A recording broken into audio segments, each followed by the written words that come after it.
Hi everybody, it's Tom from Mirror Dinghy Restoration here. Just doing an assessment of the inside of the hull. I showed you in my first video an assessment of the outside and what's what's not wrong with that. On the inside, what we've got is actually a much nicer state. You can see overall the panels are looking pretty clean, just as a wide look. I said in my last video that I'd find out what the bow shapes are called. They're called bow shapes, so kind of could have guessed that. Found that on the Trident website. Basically, all the deck panels are intact. I think this one's actually been replaced at some point, so this is much newer anyway.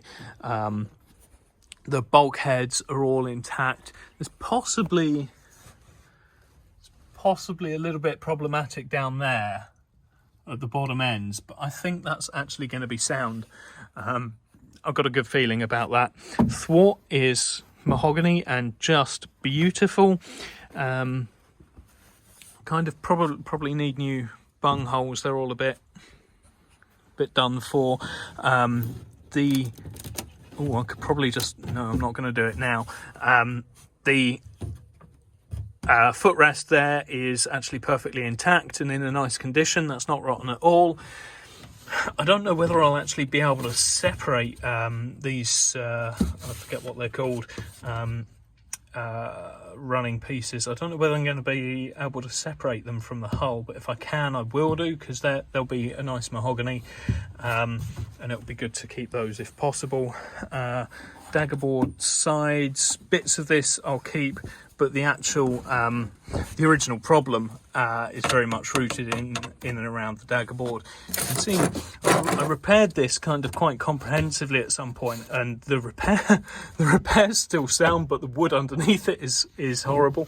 So this is just seeing that from the other side. Probably should take off my kicking strap at some point for this work to continue.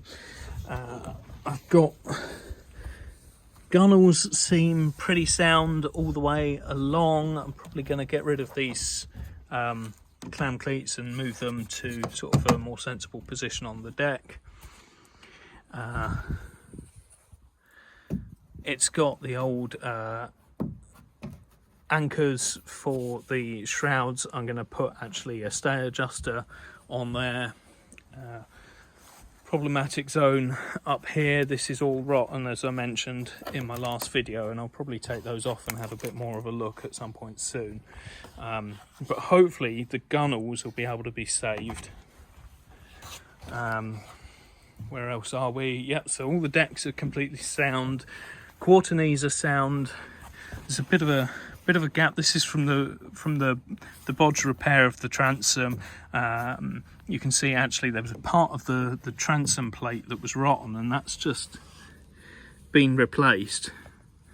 What I can do is actually scarf that in with much nicer timber. I'll get a 25mm or 32, whatever it is, 32mm probably block of sapele, and just actually scarf that into the transom plate there. That way I keep the original transom plate and the hull number without these little fill-in blocks, and that'll all come up nice and true, I think, to the original build.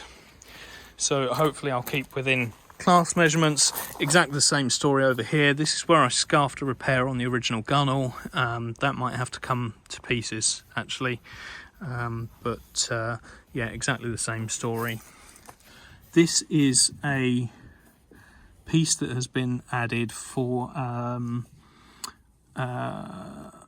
to brace against a motor mount, and it just covers the hull number slightly, but you can see it there. It is legit 25067, and I've got aft main sheet just quite crudely set up there, so I might convert that to centre main, or I might do that later on as a different project. Let's see how much appetite I have. Rowlock blocks I actually redid quite nicely at some point when I was a teenager, and they're fine, so they can stay there if I can get the plywood out if I need to. And the actual The actual stay mounts, they're mahogany and they are perfectly fine. Down in here we've got some quite rough fiberglassing, but overall, again, the bulkheads look like they're pretty much fine. So overall I'm quite happy with keeping the bulkheads and basically reskinning this dinghy, which is going to be, let's face it, harder than building a a new dinghy. Much harder than building a new dinghy, but it's worth it because I love this dinghy. I've had it since I was a teenager. We had no money, and I saved up from my paper round to buy it, £300, and I've had it ever since. So there's no way that I'm going to let this go to a bonfire. And I'll see you all soon with the next episode. Bye.